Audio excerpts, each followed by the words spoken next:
president, over 50 pounds each. It's the largest we've ever had. And those are big turkeys. Are they as good as the normal sized turkey? Better or as good? Do they tend to be a little fatty maybe? No, he said no, he knows the turkey business. Anyway, despite their size, Secretary Kennedy has formally certified that these are the first ever Maha turkeys. I don't know if I agree with that. These are Maha. In other words, they could be fat, but they're still Maha. They've been fattened on a steady diet of grass, beef, to allow the smoothies and all of the other things that they've been eating for this occasion. This was a really big occasion. But they've eaten every fattening food that you can eat. We wanted to really make them special, and they really are. They're like record-setting. I've never seen a turkey that big before. Are they violent at all? Will they attack as I walk over? Because if they were, I'll stay right up here. But as you know, we're a tough on crime administration. We are tough on crime. You know, our border had 0 people coming in for the last 7 months, right? 0. I mean, even I find that hard to believe to me. They had millions and millions of people pour into our border, from prisons, from mental institutions, gang members, drug dealers. They poured in to our country like we were stupid people. We're not stupid people anymore. But nobody's ever seen anything. The job that they've done on the Tom Holman, Christy Noem, the whole group, the job they've done on the border is almost like a miracle. We have they've said 0 for the last 7 months. I kid, it has to be like a few people got in, but they say 0. And they're radical left Democrats to do the scoring. So I can't imagine they did that for us. The truth is, we have no people coming into our country illegally. It's an amazing statistic, and I'm very proud of it. And we have the most people working in the United States today, by far, than we ever had in the history of our country. So those are all good numbers. But instead of pardon, some of my more enthusiastic staffers were already drafting the paperwork to ship Gobble and Waddle straight to the terrorist confinement center in El Salvador. And even those birds don't want to be there. You know what I mean? It was a tough. I'd like to thank the president of that country. They do a rather efficient job. It's going to be the largest prison in history. I've never seen anything like it. And a lot of people are behaving on our streets now. You know, Washington, D.C. is considered a safe zone. This was one of our most unsafe places anywhere in the United States. It is now considered a totally safe city. I won't tell you about murders. We're having murders, like a lot of murders, on a weekly basis. We haven't had a murder in 6 months. And it doesn't sound good even to say that. We haven't had a murder in 6 months. But when you are averaging 1 and even sometimes 2 a week, and you haven't had 1 in 6 months, you can walk with your family down the middle of any street, go to a restaurant, you won't get in. They're opening new restaurants all over, and it's really been a beautiful thing to see. So Washington, D.C.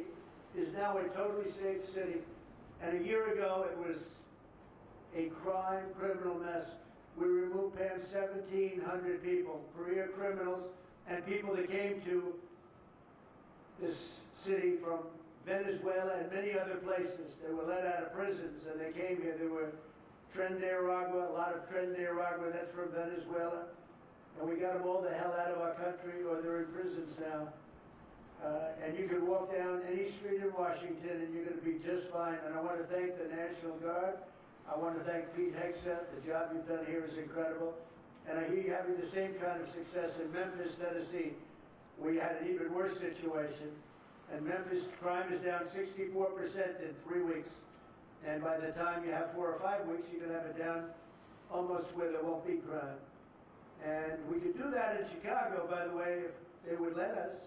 If the mayor was a low IQ person, but he should understand this. This is a very serious thing. You saw all the crime that took place last night, the night before. The woman with the burning, they burned the woman. They'll be talking about that now. They burned this beautiful woman riding in a train. A man was arrested 72 times. 72 times, think of that. And they let him out again. The liberal judge judges. We'll let them out again.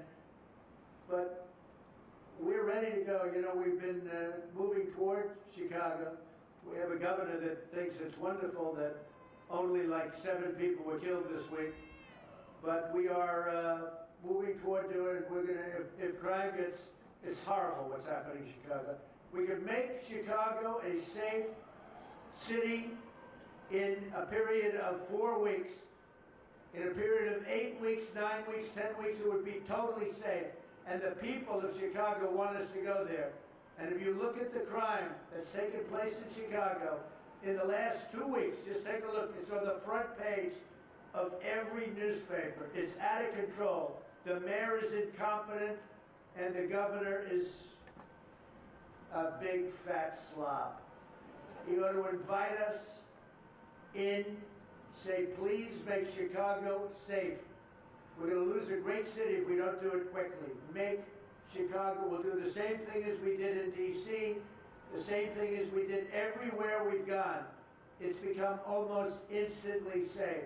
And I want to do it in Chicago. So Governor Pritzker, if you're listening, let's get your act together. Invite us in. We're going to make your place so safe. You're not going to have these crimes that are making the newspapers and the front page of every newspaper and television story, news story. We'll make Chicago a safe place very quickly. I looked at the various cases, granting mercy, discovering that the terrible trauma that everyone's going through. And I had a little bit of a Pritzker joke. I was going to talk about Pritzker in size, but when I talk about Pritzker, I get angry because he's not letting us do the job. So I'm not going to tell my Pritzker joke. I have a very cute little joke, you know. Some speechwriter wrote some joke about his weight. But I would never want to talk about his weight. I don't talk about people being fat. I refuse to talk about the fact that he's a fat slob. I don't mention it. On a more serious note, as we gather around the dinner table, I'd like to lose a few pounds too, by the way. And I'm not going to lose it on Thanksgiving, I can tell you that. Because I'm going to have a turkey, but it's not going to be that one. I hope all Americans will have the chance to enjoy the fellowship of family and friends and renew our faith in God's providence. 1 year ago, we were a dead country 1 year ago. The King of Saudi Arabia said it to me. He said it to me actually 4 months ago when I was in Saudi Arabia, Qatar, UAE. He said, you know, 1 year ago, the United States was a dead country, and now you've got the hottest country anywhere in the world. We're the hottest country.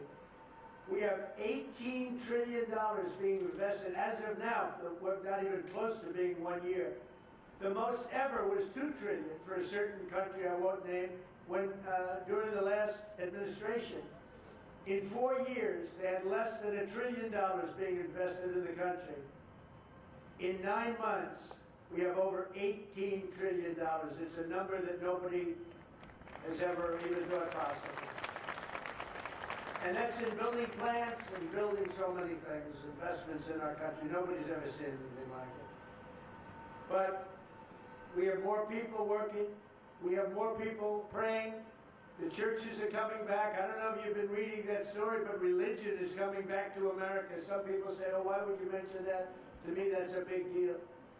And this Thanksgiving, we're also making incredible strides to make America affordable again. Walmart announced that the cost of their standard Thanksgiving meal is 25% lower than just 1 year ago. That's a big deal. According to the USDA, the price of Thanksgiving turkey is down 33% from its Biden era highs.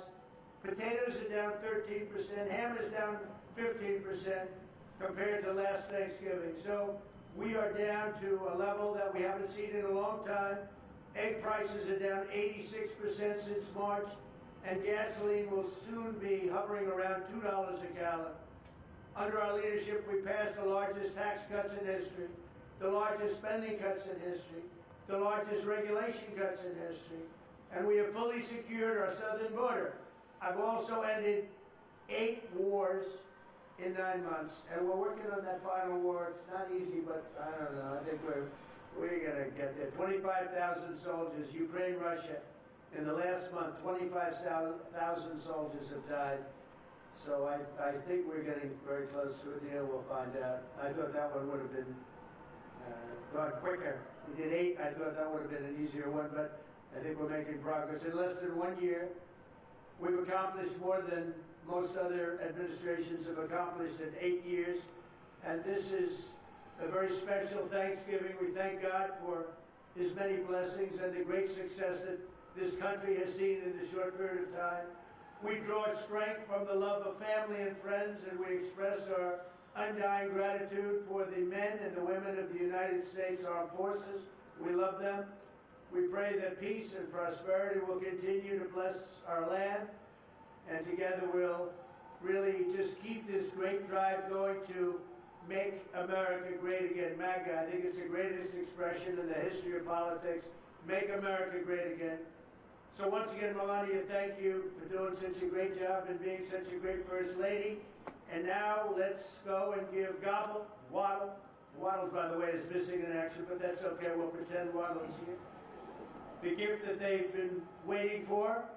And I'll move over and I will just say very nicely, Gobble, your pardon. Come on, let's say it in front of Gobble. Thank you very much, everybody.